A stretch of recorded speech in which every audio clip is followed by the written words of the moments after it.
उत्पत्ति 19:138। उत्पत्ति 19:1।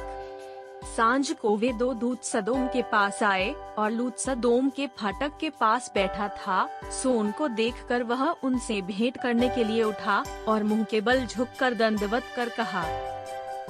उत्पत्ति 19:2। हे मेरे प्रभुओं, अपने दास के घर में पधारिए और रात भर विश्राम कीजिए और अपने पाँव धोइए, फिर भोर को उठकर अपने मार्ग पर जाइए।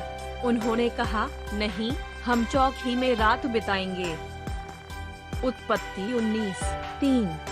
और उसने उनसे बहुत विनती करके उन्हें मनाया, सो वे उसके साथ चलकर उसके घर में आए और उसने उनके लिए जेवनार तैयार की और बिना खमीर की रोटियां बनाकर उनको खिलाई।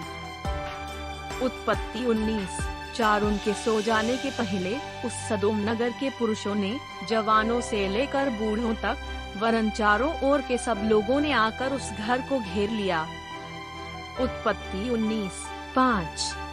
और लूत को पुकार कर कहने लगे कि जो पुरुष आज रात को तेरे पास आए हैं वे कहाँ हैं?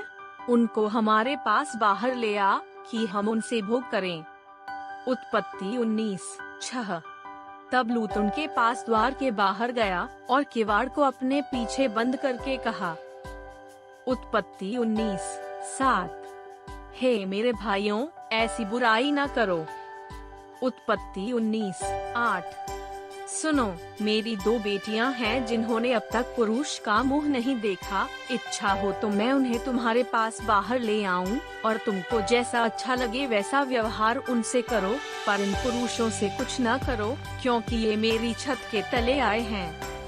उत्पत्ति 19:9। उन्होंने कहा, हट जा। फिर वे कहने लगे, तू एक परदेशी होकर यहाँ रहने के लिए आया, पर अब न्यायी भी बन बैठा है, सो अब हम उनसे भी अधिक तेरे साथ बुराई करेंगे। और वे उस पुरुष लूत को बहुत दबाने लगे और किवाड़ तोड़ने के लिए निकट आए। उत्पत्ति 19:10। तब उन पाहुनों ने हाथ बढ़ाकर लूत को अपने पास घर में खींच लिया और किवाड़ को बंद कर दिया। उत्पत्ति 19:11। और उन्होंने क्या छोटे क्या बड़े सब पुरुषों को जो घर के द्वार पर थे अंधा कर दिया, सो वे द्वार को टटोलते टटोलते थक गए। उत्पत्ति 19:12। फिर उन पाहुनों ने लूत से पूछा, यहाँ तेरे और कौन कौन हैं? दामाद, बेटे, बेटियां, व नगर में तेरा जो कोई हो, उन सबों को लेकर इस स्थान से निकल जा। उत्पत्ति 19:13। क्योंकि हम यह स्थान नाश करने पर हैं, इसलिए कि उसकी चिल्लाहट यहोवा के सम्मुख बढ़ गई है और यहोवा ने हमें इसका सत्यानाश करने के लिए भेज दिया है। उत्पत्ति 19:14। तब लूत ने निकलकर अपने दामादों को, जिनके साथ उसकी बेटियों की सगाई हो गई थी, समझा के कहा, उठो, इस स्थान से निकल चलो, क्योंकि यहोवा इस नगर को नाश किया चाहता है।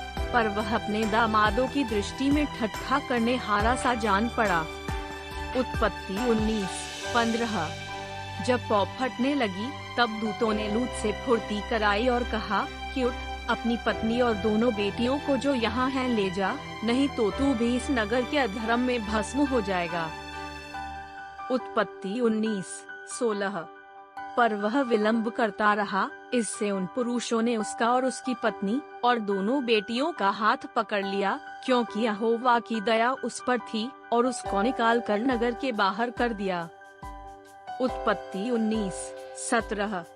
और ऐसा हुआ कि जब उन्होंने उनको बाहर निकाला, तब उसने कहा, अपना प्राण लेकर भाग जा, पीछे की ओर न ताकना और तराई भर में न ठहरना, उस पहाड़ पर भाग जाना, नहीं तो तू भी भस्म हो जाएगा।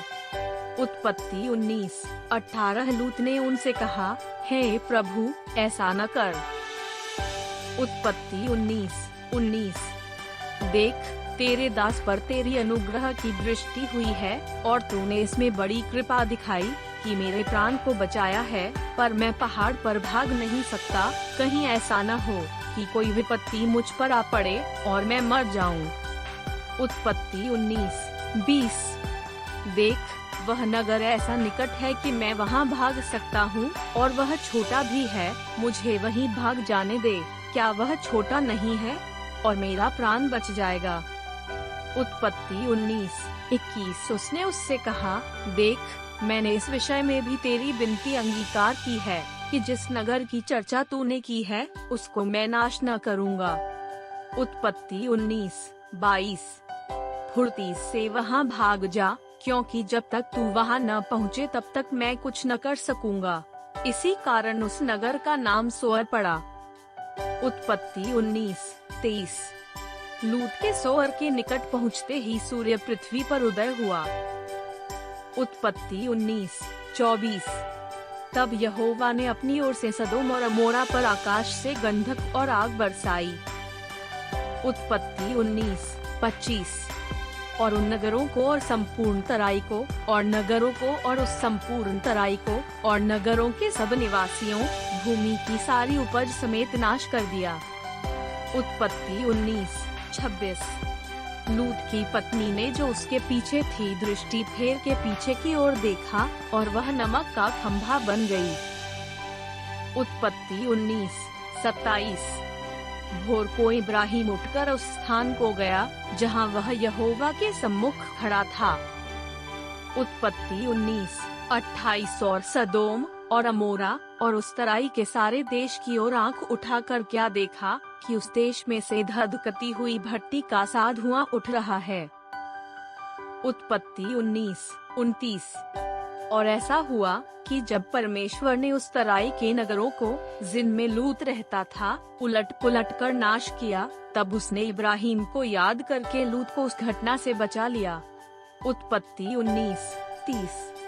और लूत ने सोअर को छोड़ दिया और पहाड़ पर अपनी दोनों बेटियों समेत रहने लगा, क्योंकि वह सोअर में रहने से डरता था, इसलिए वह और उसकी दोनों बेटियां वहां एक गुफा में रहने लगे। उत्पत्ति 19:31। तब बड़ी बेटी ने छोटी से कहा, हमारा पिता बूढ़ा है और पृथ्वी भर में कोई ऐसा पुरुष नहीं जो संसार की रीति के अनुसार हमारे पास आए। उत्पत्ति 19:32।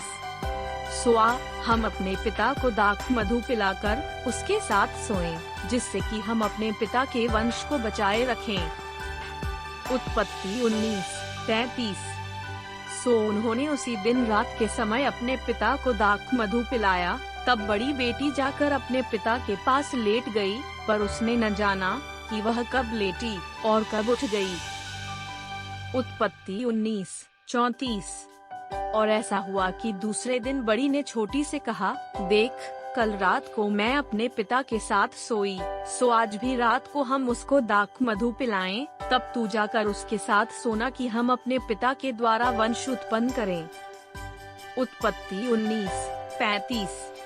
सो उन्होंने उस दिन भी रात के समय अपने पिता को दाख मधु पिलाया और छोटी बेटी जाकर उसके पास लेट गई, पर उसको उसके भी सोने और उठने के समय का ज्ञान न था। उत्पत्ति 19:36। इस प्रकार से लूत की दोनों बेटियां अपने पिता से गर्भवती हुई। उत्पत्ति 19:37। और बड़ी एक पुत्र जनी और उसका नाम मोआब रखा, वह मोआब नाम जाति का जो आज तक है मूल पिता हुआ। उत्पत्ति 19:38। और छोटी भी एक पुत्र जनी और उसका नाम बेनम्मी रखा, वह अम्मोन वंशियों का जो आज तक है मूल पिता हुआ।